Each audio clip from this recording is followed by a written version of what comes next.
Israel Hamas युद्ध, अब तक 5,000 लोग मरे, 16,000 घायल। इजराइल हमास के बीच हो रहा जंग आज 14वें दिन में प्रवेश कर गया है। इस दौरान दोनों पक्षों के करीब 5,000 लोग मारे गए हैं, जबकि करीब 16,000 लोग घायल हुए हैं। बता दें, सिर्फ गाजा पट्टी में कुल 3,540 लोग मारे गए हैं, जबकि 11,500 लोग घायल हुए हैं। वहीं इजराइल में 1,460 लोग मारे गए और 4,500 से अधिक घायल हुए हैं। बिहार शिक्षक भर्ती नतीजे जारी, तेजस्वी यादव ने 1.22 लाख को दी बधाई, बोले इतिहास में। बीपीएससी शिक्षक भर्ती परीक्षा के परिणाम जारी, कई चरणों में जारी हो गया है। फिलहाल कक्षा 1 से 5वीं के 2 विषयों उर्दू और सामान्य, 11वीं 12वीं के 7 विषयों के परिणाम घोषित किए हैं।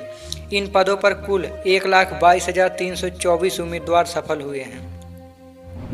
500 करोड़ में बना था भूतिया जंक्शन, रूट से आज तक नहीं गुजरी एक भी कार। ब्रिटेन में घोस्ट जंक्शन नाम से प्रचलित एक घुमावदार मोटरवे है। इस 500 करोड़ रुपए से ज्यादा में तैयार किया गया है, लेकिन अजीब बात है कि सालों बाद भी इसे चालू नहीं किया जा सका। हालांकि अब इसे चालू करने की कोशिश की जा रही है। कभी दुनिया की सबसे बड़ी मोबाइल कंपनी थी नोकिया, अब करने जा रही 14,000 कर्मचारियों की छंटनी। ये है वजह। नोकिया ने गुरुवार को ऐलान किया है कि बिक्री में गिरावट के चलते उसे छंटनी का फैसला लेना पड़ा है और इसके तहत कंपनी अपनी वर्कफोर्स में से 20% की कटौती करने जा रही है। कंपनी में मौजूद समय में करीब 86,000 कर्मचारी काम कर रहे हैं।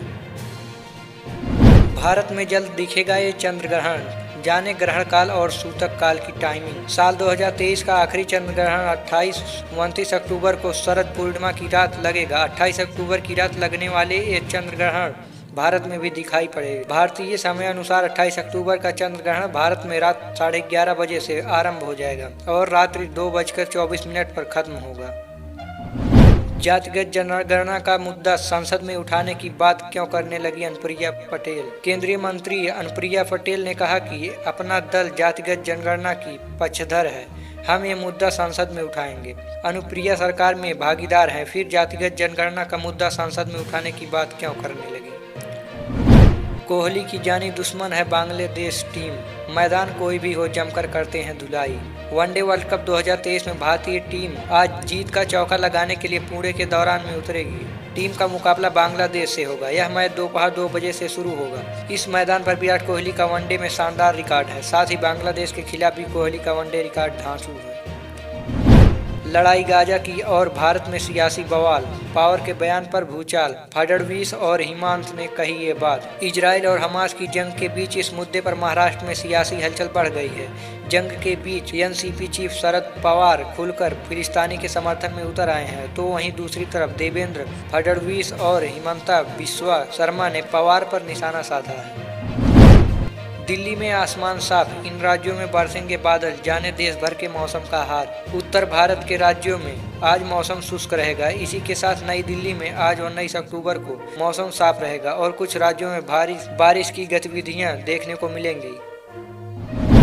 बिहार शिक्षक भर्ती का रिजल्ट जारी, 1.22 लाख हुए पास, यहाँ करे चेक। बिहार में कक्षा 1 से 12वीं तक के अलग अलग विषयों के कुल 1,70,461 वैकेंसी के लिए आवेदन मांगे गए थे। इनमें प्राइमरी टीचर कक्षा 1 से 5 के कुल 79,943 पद, टीजीटी टीचर कक्षा 9-10 के 32,916 पद और पीजीटी टीचर कक्षा 11-12 के 57,602 पद शामिल हैं।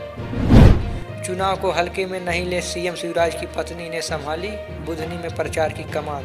मुख्यमंत्री की धर्मपत्नी साधना सिंह ने कार्यकर्ताओं से कहा कि चुनाव को हल्के में नहीं लें, मुंह में शक्कर, पैर में चक्कर, सीने में आग और सिर्फ बर्फ लेकर प्रचार में जुट जाएं। इस बार 230 विधानसभाओं में सबसे ज्यादा मतों से बुधनी में जीत दर्ज करना है।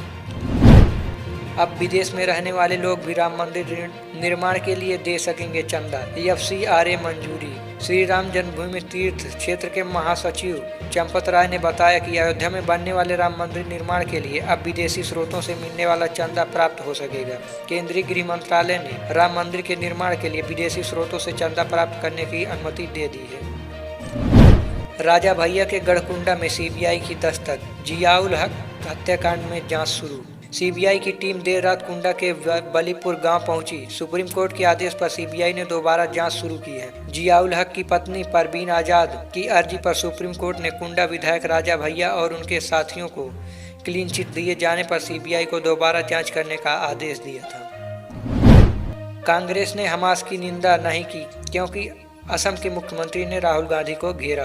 असम के मुख्यमंत्री हिमंत बिस्वा शर्मा ने कांग्रेस पर निशाना साधा। इस दौरान उन्होंने कहा कि देश की सबसे पुरानी पार्टी को हमास की निंदा करनी चाहिए थी, लेकिन उन्होंने ऐसा नहीं किया। शर्मा ने कहा कि तेलंगाना में आगामी विधानसभा चुनाव पर नजर रखते हुए पार्टी नेता राहुल गांधी की आग्रह पर खालिस्तान के लिए अपने समर्थन की घोषणा की।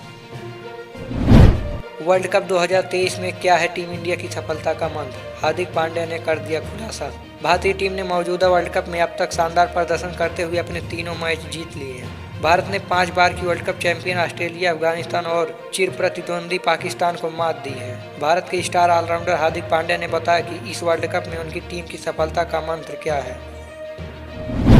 युद्ध के बीच तेल अवीव पहुंचे British PM Rishi Sunak. PM Benjamin Netanyahu से करेंगे मुलाकात। इजराइल हमास युद्ध का आज 13वां दिन है। इस युद्ध में अब तक कुल 4300 लोगों की मौत हो चुकी है। गाजा में मानवीय संकट पैदा हो चुका है। वहां लोगों को भोजन पीने के लिए शुद्ध पानी तक नसीब नहीं हो रहा। आज ब्रिटेन के प्रधानमंत्री ऋषि सुनक इजराइल पहुंचे हैं।